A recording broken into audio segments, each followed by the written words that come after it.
Turning East Germany and West Germany into one country changed history.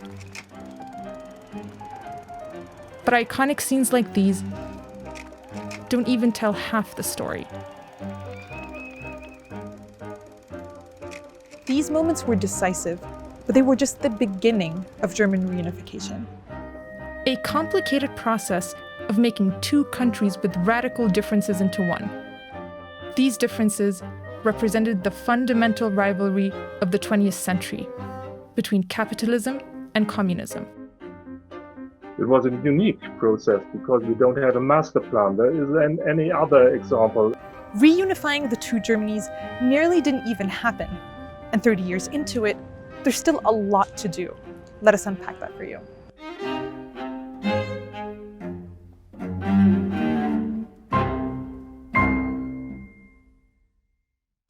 The first challenge to reunification was the idea itself. In the late 1980s, memories of a big, powerful, and devastating Germany were still relatively fresh. Nazi Germany had torn Europe apart and murdered millions in the Holocaust. It was defeated in World War II. The victorious Allies, Britain, France, the USA, and the Soviet Union partitioned the country between them. This was their thinking. We have to make sure Germany can't rise up again and start a third world war. By 1949, disagreements between the Soviets and the other allies led to two Germanys. The capitalist Federal Republic of Germany in the west and the socialist German Democratic Republic in the east. This division was also reflected in the capital Berlin, with the country's division built in concrete. The wall was a sudden and forceful intrusion into the lives of people caught on both sides of this grotesque barrier. That wall stood for nearly 3 decades. With its collapse came whispers of reunification, and fears of a powerful Germany returned.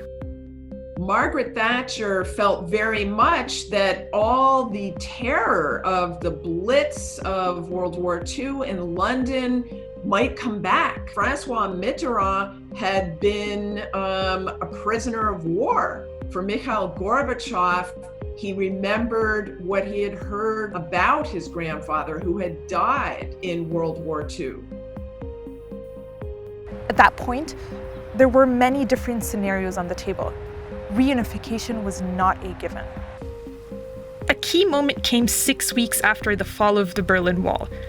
West German Chancellor Helmut Kohl visited East Germany. Meine sehr verehrten Damen und Herren, meine lieben jungen Freunde, liebe Landsleute.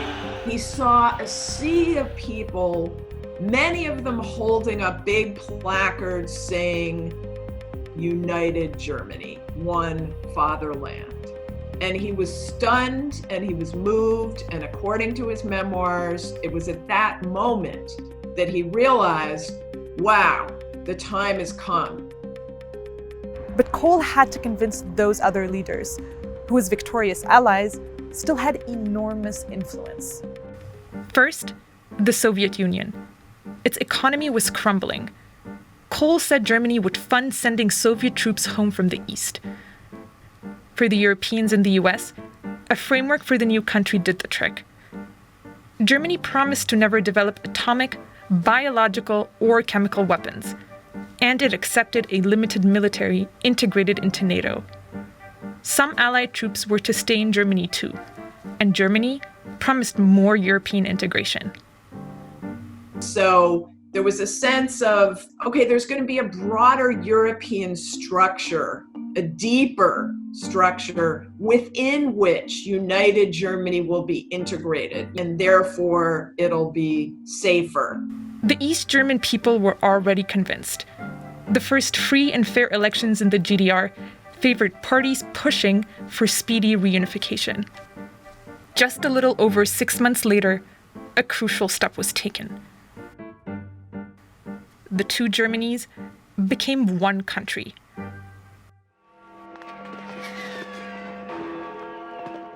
With legal unity out of the way, the next big question was how to create a single economy for the new country.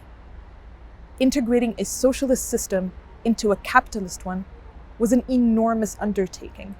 It had never been tried before. Over the next 30 years, the government poured over 2 trillion euros into the East to bring it up to speed with the West. This was made possible thanks in part to a solidarity tax, more than a 5% income tax hike. Neglected infrastructure, including roads and railways, received 300 billion. And this has paid off to some extent. Productivity rose. Per capita GDP in the former East was 43% of the West's in 1990. By 2018, it was 75% that of the West. Average income in Eastern Germany has not caught up with that of the former West, but it has steadily increased since the year 2000. But sometimes policies that improved things also had unintended consequences. Take the currency union, for example. The government swapped Eastern marks with the much stronger Deutschmark at a rate of 1-to-1. Savings in the East were suddenly worth much more than before, but it increased the pressure on Eastern companies. Their products became expensive, as well as largely unwanted.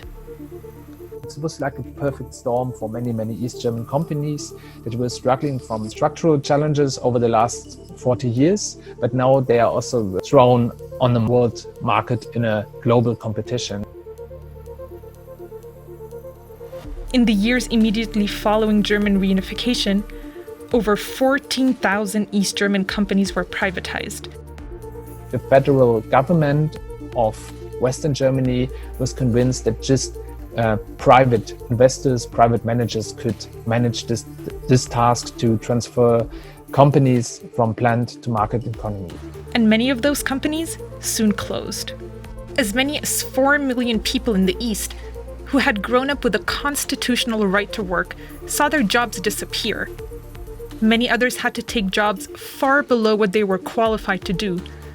More than 2 million people simply left. This underlined the feeling of many East Germans that they just are not allowed to bring in at least some of their own values and experiences in the new unified state.